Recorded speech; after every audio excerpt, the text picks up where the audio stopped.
Aku terbunuh oleh gengsi dan pemborosan. Cara hemat ini akan menyelamatkan keuangan kamu. Kisah nyata ini aku alami sendiri dan izinkan aku berbagi di media Hengkara. Sobat, aku Jessie, wanita dengan rambut panjang, hidung mancung, tinggi semampai. Bisa dibilang aku wanita idaman pria, gumamku selalu dalam hati. Awal kisah ini aku alami dari saat aku tinggal di kampung, kemudian merantau ke Jakarta. Meskipun aku terlahir dengan paras yang indah, namun aku berasal dari keluarga yang sangat miskin di desa. Uang sangat sulit didapat, makan pun juga susah. Bahkan aku ingat, pertama kali merantau, aku hanya bermodalkan uang Rp170.000 pemberian dari ayah. Itu pun hasil banting tulang ayah di kampung. Aku langsung nekat pergi dengan datang ke terminal. Saat itu hujan deras mengguyur dan membasahi badan. Aku menangis. Kenapa hidup sangat susah, pikirku dalam hati. Tapi justru juga aku berpikir dan membayangkan aku harus sukses. Setibanya di terminal, banyak preman jalanan. Mereka mungkin mau memalak atau meminta uang, namun aku sudah pasrah dengan keadaan.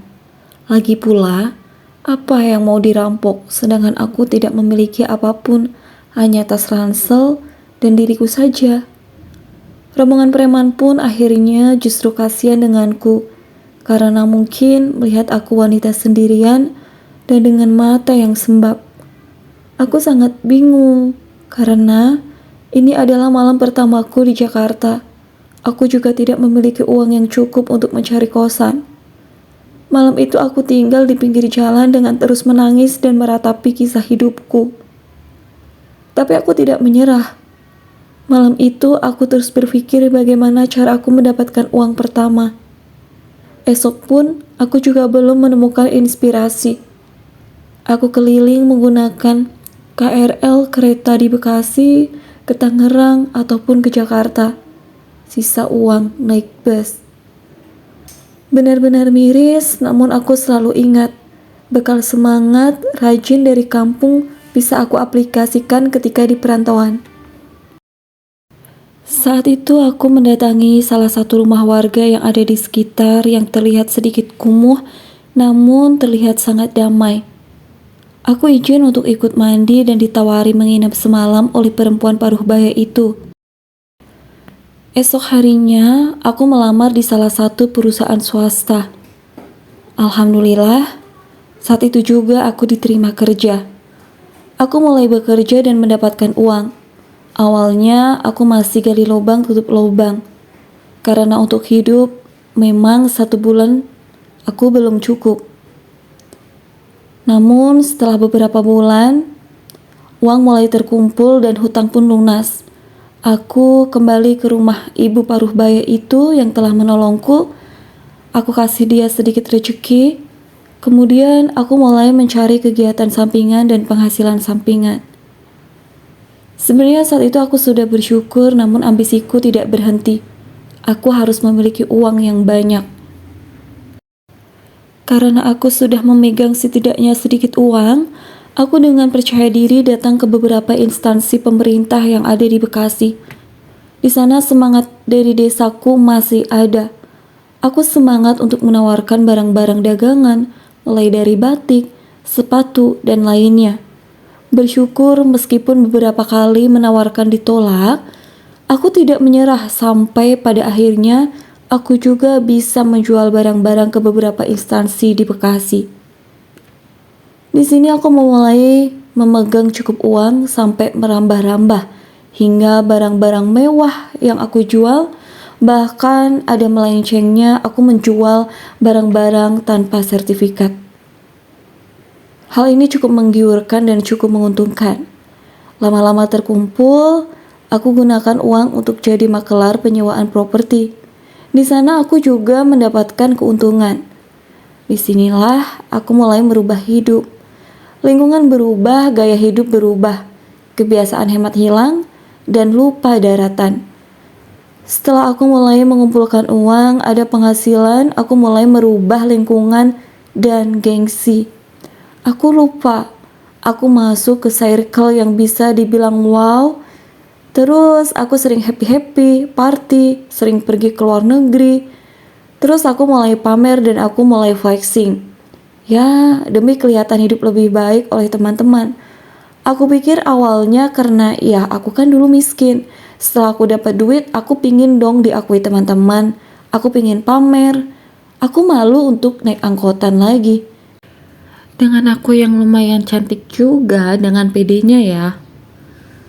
Mulai banyak pria yang mendekat. Bukannya aku bersyukur, tapi malah aku pamer.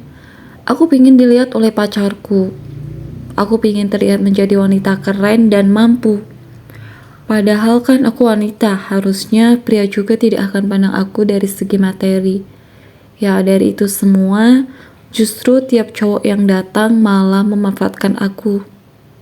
Aku mulai masuk ke komunitas yang juga pengeluarannya itu cukup banyak dan demi gengsi, aku lakukan itu demi mendapat pengakuan. Misalnya, setiap mau pergi dan satu kali acara, aku selalu beli baju baru. Padahal kalau dibilang baju yang aku beli itu cuma sekali pakai aja. Sandal juga aku beli tiap acara. Jam tangan, aksesoris, beneran itu tuh boros banget. Makan aku selalu di tempat yang mewah demi foto-foto yang bagus. Aku lupa kalau asal aku tuh dari kampung yang dulu gak pegang uang. Aku kredit mobil, kredit rumah. Namun karena aku bergaya hidup hedon dan banyak sekali pemborosan yang tiada ampun, akhirnya aku jatuh bangkrut lagi. Aku bangkrut. Bukan nol, tapi minus dan hutang di mana-mana. Aku hidup dari hutang ke hutang. Di saat aku yang udah terjerat hutang, aku masih juga hidup gengsi dan malu. Setiap ke acara teman-teman, aku masih pura-pura seolah keadaan baik-baik aja. Aku udah gak kuat sebenarnya. Aku takut dijauhi teman. Aku takut kehilangan semuanya karena udah miskin. Tiap malam aku gak bisa tidur. Lama-lama badanku kurus. Sampai akhirnya aku harus tegas. Aku harus memberanikan diri. Aku mengakui sudah tidak sanggup dan menyerah. Aku menangis, aku bilang ke sahabatku kalau aku banyak hutang. Aku sangat malu dan aku pikir mereka akan meninggalkan aku. Tapi ternyata mereka malah memelukku. Aku nangis sejadi-jadinya. Setelah itu aku sadar, ternyata tidak semua teman mau berteman dengan kita hanya karena harta dan uang saja. Namun, tetap ada yang tulus. Dari situ aku sadar bahwa gengsi dan boros membunuhku. Aku jalani hidup dengan sakit-sakitan, kurus, badan jelek, pokoknya seperti mau habis hidup aku. Aku menangis dan menyesal.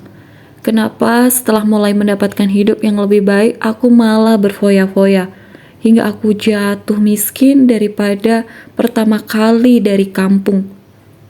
Aku mengurung diri seperti orang gila. 4 bulan lamanya aku hidup seperti orang gila.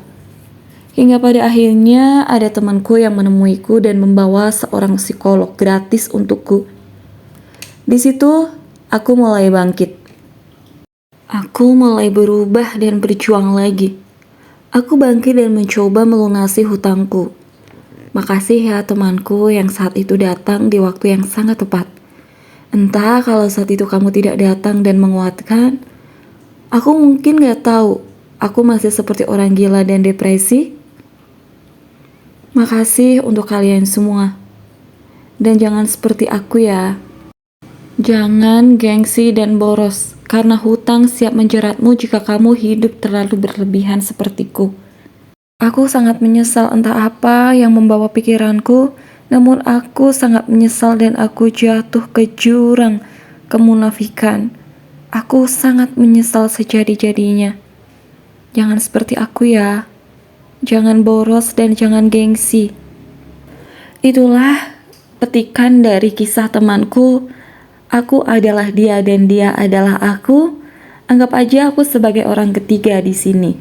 Nah, hal yang perlu dipetik dalam kisah ini adalah yang pertama, jangan gengsi. Jangan karena ingin terlihat keren, kita harus memaksa diri yang sebenarnya tiada arti. Orang yang tidak akan selalu memperhatikan penampilan kita. Tidak semua orang juga tahu tentang barang branded. Yang kedua, jangan foya-foya. Saat kamu memiliki uang, sebaiknya ada sebagian yang kamu tabung atau investasikan. Apalagi saat memiliki uang kaget.